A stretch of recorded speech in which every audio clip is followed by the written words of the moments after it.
The news day continues here at One News Now. I'm Diego Castro, bringing you the biggest headlines from around the world. Niger's Army Command has declared its support for the July 26 coup carried out by the Presidential Guard. The army said its priority is to avoid destabilizing the country. Hundreds of coup supporters gathered in Niamey playing pro-army music.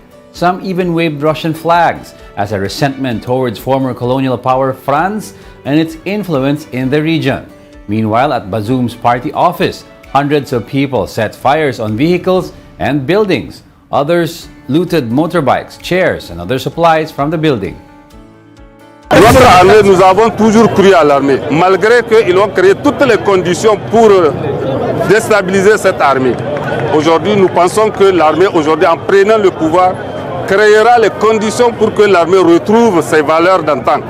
Nous voudrions aussi à ce sujet quand même demander et souhaiter que les actuelles autorités tirent toutes les leçons de précipitation des transitions précédentes afin de se donner le temps qu'il faut pour mieux assainir la classe politique nigérienne parce que Pyongyang welcomes delegations from Russia and China as it celebrates its 70th Victory Day. Victory Day is the anniversary of the end of the Korean War. Russian Defense Minister Sergei Shoigu, as well as a Chinese delegation which included a Politburo member, attended the event. North Korean leader Kim Jong-un showed off his country's military weapons. These include ballistic missiles and what appears to be a new drone. The missiles displayed were banned under United Nations Security Council resolutions, adopted with Russian and Chinese support. China is reportedly helping Russia evade Western sanctions amid its war with Ukraine. According to the assessment by the U.S. Office of the Director of National Intelligence, Beijing has been providing Moscow with military and dual-use technology for use in Ukraine. This despite an international cordon of sanctions and export controls against Russia. The report also stated that China has become an even more critical partner of Russia, citing increased share of bilateral trade between the two countries, particularly on oil and gas. China has repeatedly denied sending military equipment to Russia since Moscow's invasion of Ukraine in 2022. We'll be back with more stories after the break. Keep it here on One News.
You're still watching One News Now World. I'm Diego Castro.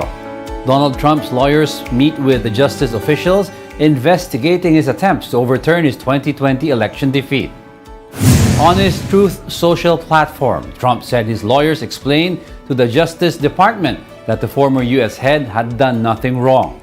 However, the Justice Department had not told his attorneys when action was likely. The case is currently being investigated by Special Counsel Jack Smith. Trump is already the first former U.S. president to face criminal charges.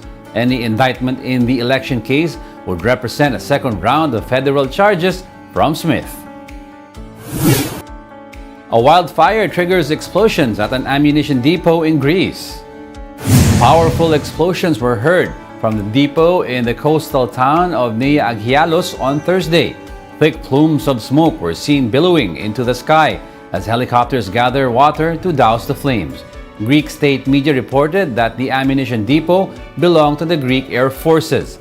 The blazes killed 2 more people in central Greece, taking the death toll from the fires to 5.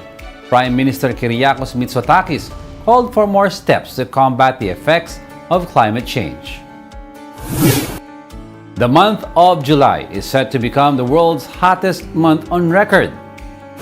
UN Secretary General Antonio Guterres said it was extremely likely that July 2023 would upend previous heat benchmarks. This citing information from the UN World Meteorological Organization and the EU's Copernicus Climate Change Service.